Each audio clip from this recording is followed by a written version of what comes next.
అనంతపురం నగరంలోని one TV news channel వార్షిక క్యాలెండర్ను శాసనమండలి మాజీ చైర్మన్ టీడీపీ పొలిట్ బ్యూరో సభ్యుడు మహమ్మద్ షరీఫ్ ఆవిష్కరించారు. దేశంలో ఉన్న చెడును ఎత్తి చూపుతూ మంచికి సహకారం అందిస్తూ వన్ టీవీ న్యూస్ ఛానల్ కృషి చేస్తోందని తెలిపారు. కర్నూలు పట్టణంలో one TV news channel CMD Sheikh Mahaboob బాషాను కలిసినప్పుడు ఆయన విధేయత, విషయ పరిజ్ఞానం, సమస్యల విశ్లేషణ చూసి ఆశ్చర్యపోయారన్నారు. వన్ టీవీ న్యూస్ ఛానల్ క్యాలెండర్ను ఆవిష్కరించడం తన అదృష్టంగా భావిస్తానని తెలిపారు.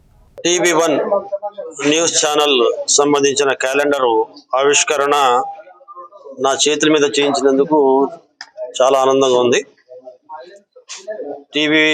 వన్ టీవీ వ్యవస్థాపకులు మహబూబ్ బాషా మొన్ననే కర్నూలులో కలిసాను. ఇంతకుముందు నాకు పరిచయం లేదు.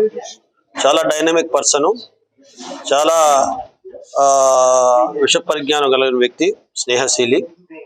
నన్ను పిలిపించి ఆ స్టూడియోలో కూర్చోబెట్టి ఒక 2-3 గంటల ఇంత గడిపిన తర్వాత వన్ టీవీ యొక్క ప్రాచుర్యం, వన్ టీవీ యొక్క సేవాగుణం, వన్ టీవీ యొక్క పరిధి నాకు అర్థమైంది. ఈరోజు సమాజంలో ఉన్న చెడుని దూరం చేయడానికి, మంచిని పెంపొందించడానికి అన్ని వర్గాలు రాష్ట్రం కోసం, దేశం కోసం కలిసికట్టుగా జీవనం సాగించాలనే ఒక దృక్పథంతో రాజకీయంగా, విద్యాపరంగా, సామాజిక పరంగా మరి అన్ని రంగాలలో ప్రజలకి అన్ని విషయాలు తెలియపరుస్తూ ఆ విధంగా ఈ ఛానల్ పనిచేస్తుంది. ఈ ఛానల్ వన్ టీవీ ఛానల్ మరి భవిష్యత్తులో ఇంకా ప్రజల పక్షాన నిలబడి అన్ని విధాలుగా ప్రజలకు బాసటగా ఉంటుందనే నమ్మకాన్ని, విశ్వాసాన్ని వ్యక్తం